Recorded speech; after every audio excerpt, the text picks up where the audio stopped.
Hey everyone, welcome back to our channel. Today, let us journey together on how to create lettermark logos with OpenArt. So, let us begin. To get started, open your web browser and visit openart.ai. If you already have an account, simply log in to access your personalized dashboard. Now, click on Create from Scratch.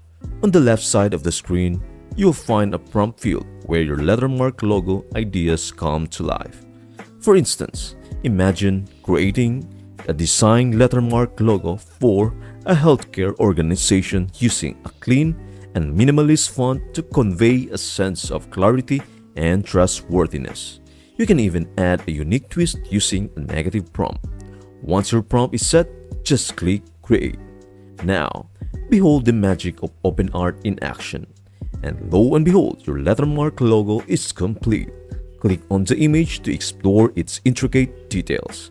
It is as simple as that. Your imagination comes to life with just a prompt.